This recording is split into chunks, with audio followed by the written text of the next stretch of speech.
श्रीमती सोनिया गांधी और श्री राहुल गांधी जी अपने मित्रों के साथ देश की 2000 करोड़ रुपए की संपत्ति को हड़पने के लिए एक योजना बनाकर नेशनल हेराल्ड की सभी प्रॉपर्टीज को अपने खुद के नाम पर करने के लिए षड्यंत्र रचा रहे थे। बीजेपी की बेवकूफी की बातों का, बीजेपी के दुष्प्रचार का हम सामना कोर्ट में करेंगे, लेकिन ये बीजेपी का डर, ये उनकी प्रतिशोध की गंदी घिनौनी राजनीति दिखाता है और हम इससे डरने धमकने वाले नहीं है। ईडी ने बहुत लोगों के खिलाफ केस किए जो डर कर बैठ गए। ये कांग्रेस पार्टी है, ये सोनिया जी हैं, ये राहुल जी हैं, जिनके अपनों का खून इस मिट्टी में शामिल है। ये आपका पर्दाफाश करते रहेंगे, आपकी विफलताओं को बताते रहेंगे, ये आपसे डरने वाले नहीं है। हैरान करने वाला विषय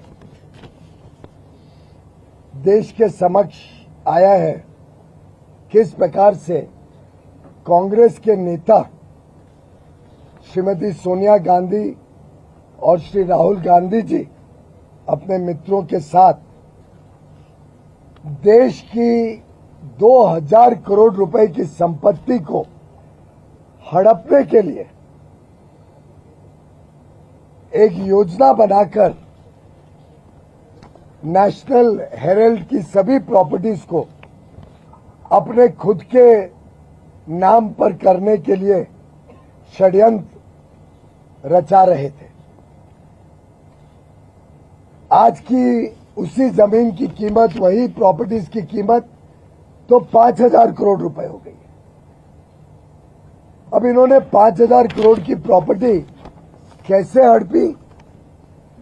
ये प्रॉपर्टी दी गई थी न्यूज़पेपर को चलाने के लिए। नेशनल हेराल्ड न्यूज़पेपर को सरकार द्वारा, चाहे भारत सरकार हो, चाहे अलग अलग राज्य सरकारें हो, उनके द्वारा प्रॉपर्टी दी गई न्यूज़पेपर चलाने के लिए, क्योंकि मीडिया को प्रोत्साहन करना ये हर सरकार करती है। वैसे तो इनकी कांग्रेस पार्टी का ये न्यूज़पेपर था नेशनल हेराल्ड, कांग्रेस पार्टी की सरकारों ने इनको जमीन दी, पर वो विषय में ना जाते हुए चलो मीडिया के लिए दी जमीन, तो मीडिया चलनी चाहिए वहां पे। नेशनल हेराल्ड तो बंद हो गया बहुत पहले, कोई न्यूज़पेपर नहीं बनता था, छपता था, लेकिन ये सब प्रॉपर्टीज को ये किराए पर देने का ढोंग रचते थे। और अभी अभी जानकारी मिली है कि 38 करोड़ रुपए बोगस एडवांस रेंट के रूप में, बोगस एडवांस रेंट के रूप में अलग अलग पार्टी से एसोसिएटेड जर्नल्स लिमिटेड ने कई सारे लोगों से लिया, जिसको देने का, फोर्स करने का काम, डायरेक्शन देने का काम कांग्रेस के लीडर करा करते थे।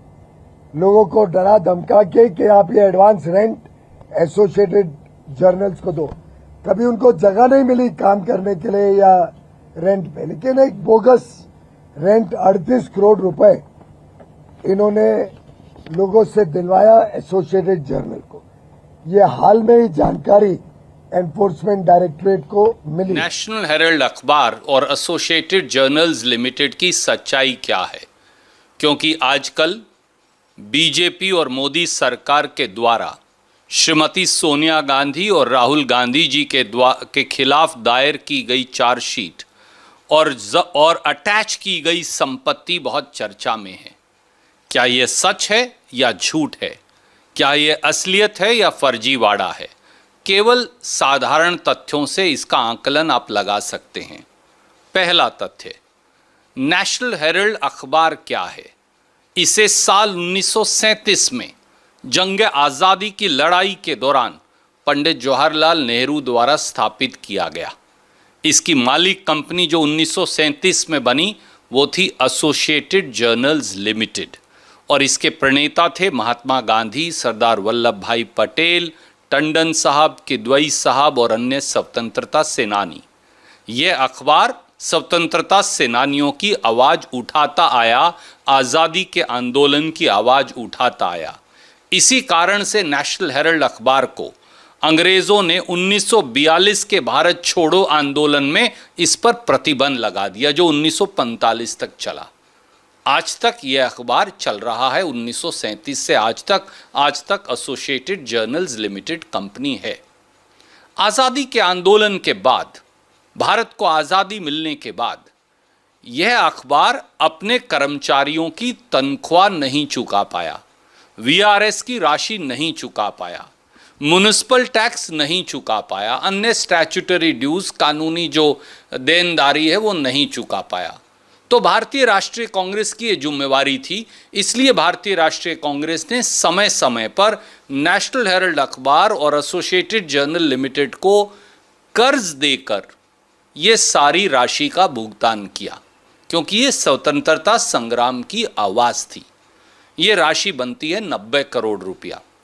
नेशनल हेराल्ड प्रॉफिट नहीं कमाता, इसलिए वो इस राशि का भुगतान कभी कर ही नहीं सकता था।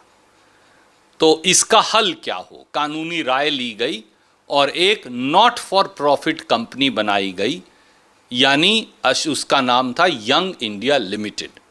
उसके शेयर होल्डर बने श्रीमती सोनिया गांधी, श्री राहुल गांधी। इसके अलावा शेयर होल्डर और डायरेक्टर बने श्री सैम पिट्रोडा, श्री ऑस्कर फर्नांडिस, श्री मोतीलाल वोरा। ये सब लोग उसके शेयर होल्डर, डायरेक्टर यानी कांग्रेस के लोग ही बने। और उस कंपनी ने 50 लाख रुपया कांग्रेस पार्टी को देकर वो 90 करोड़ का कर्ज ले लिया। अब नेशनल हेराल्ड तो वो कर चुका नहीं सकता था, इसलिए उन्होंने यंग इंडिया लिमिटेड को इसके शेयर अलॉट कर दिए। नॉट फॉर प्रॉफिट कंपनी क्या होती है? यंग इंडिया लिमिटेड ना किसी को तनख्वाह दे सकती, ना डिविडेंड दे सकती, ना प्रॉफिट शेयर दे सकती, ना संपत्ति बेच सकती, और ना ही उसके शेयर बेचे जा सकते। ये एक ऐसी कंपनी है, तो इससे कोई फायदा किसी को हो ही नहीं सकता। अब एक 2012 में शिकायत दायर होती है चुनाव आयोग में। किसके द्वारा? श्री सुब्रमण्यम स्वामी के द्वारा, कांग्रेस पार्टी के खिलाफ, कि 90 करोड़ का कर्ज क्यों दिया गया। चुनाव आयोग इसको खारिज कर देता है। इसकी अपील वो सुप्रीम कोर्ट में दायर नहीं करते। उसके बाद एक दरख्वास्त ईडी को दी जाती है। किसके द्वारा? सुब्रमण्यम स्वामी जी के द्वारा। वो दरख्वास्त भी अगस्त 2015 में मनी लॉन्ड्रिंग का जो केस कहते हैं, ईडी के द्वारा खारिज कर दिया जाता है, बंद कर दिया जाता है। जब बीजेपी को लगा कि इसमें कुछ है ही नहीं गलत, और ये सारी चीज़ें चुनाव आयोग ने भी बंद कर दी, और अब खुद उनकी सरकार में, बीजेपी सरकार ने, ईडी ने भी बंद कर दी, तो आनन फानन में ईडी के डायरेक्टर राजन कटोच को बदल दिया जाता है और सितंबर 2015 में बंद हुए केस को दोबारा चालू किया जाता है, जिसकी अब 10 साल के बाद एक फर्जी आरोप पत्र दायर किया जा रहा है। हमारे बड़े सीधे सवाल हैं। पहला सवाल, दोस्तों, क्या यंग इंडिया लिमिटेड ने एसोसिएटेड जर्नल्स लिमिटेड या नेशनल हेराल्ड की कोई संपत्ति खरीदी? जवाब नहीं में है। क्या एसोसिएटेड जर्नल्स लिमिटेड या नेशनल हेराल्ड की कोई संपत्ति यंग इंडिया लिमिटेड या राहुल जी या सोनिया जी या किसी और डायरेक्टर या शेयर होल्डर के नाम हो गई? जवाब नहीं में है। क्या एसोसिएटेड जर्नल्स लिमिटेड या नेशनल हेराल्ड से 1 रुपया भी लिया गया? जवाब नहीं में है। क्या नेशनल हेराल्ड की संपत्ति उसके पास है? जवाब हाँ में है। जब कोई संपत्ति ली और दी ही नहीं गई, जब 1 फूटी कौड़ी का लेन देन ही नहीं हुआ, तो मनी लॉन्ड्रिंग और अपराध क्या हो गया? भैया, साधारण भाषा में कहूँ, अखबार हमारा, स्वतंत्रता संग्राम की लड़ाई हमने लड़ी, अखबार स्वतंत्रता संग्राम में हमने बनाया, आज तक अखबार हम चला रहे हैं, अखबार में जो सारा खर्चा और लोन दिया वो हमने दिया, कांग्रेस पार्टी ने दिया, तो फिर बीजेपी के पेट में दर्द क्यों हो रहा है? तो फिर मोदी सरकार के पेट में दर्द क्यों है? ना कोई अपराध हुआ, ना 1 पैसे का लेन देन हुआ, ना किसी संपत्ति का हस्तांतरण हुआ, ना कोई संपत्ति बेची जा सकती, ना कोई संपत्ति बेची गई, ना 1 रुपए की तनख्वाह ली गई, ना 1 रुपया डिविडेंड लिया गया, ना 1 रुपया प्रॉफिट लिया गया। तो अपराध क्या है? ये सवाल है जिसका जवाब बीजेपी को देना पड़ेगा। इसीलिए चुनाव आयोग ने भी केस बंद कर दिया था, इसीलिए ईडी ने भी बंद कर दिया था। राजनीतिक प्रतिशोध के चलते केवल सोनिया जी और राहुल जी जनता की आवाज उठाते हैं, कांग्रेस जनता के साथ खड़ी है, इसलिए झूठे मुकदमे और आरोप पत्र दायर किए जा रहे हैं। पर जान लीजिए, हम डरेंगे नहीं, झुकेंगे नहीं, सीना ठोक कर लड़ेंगे। जय हिंद। ये दोस्तों अजीबोगरीब केस है और मैं वास्तव में आपको ये प्रमाणित करूंगा कि अजीबोगरीब केस क्यों है। और अगर ये राजनीतिक द्वेष का एक बहुत बड़ा उदाहरण नहीं होता तो ये हास्यास्पद होता कानूनी रूप से।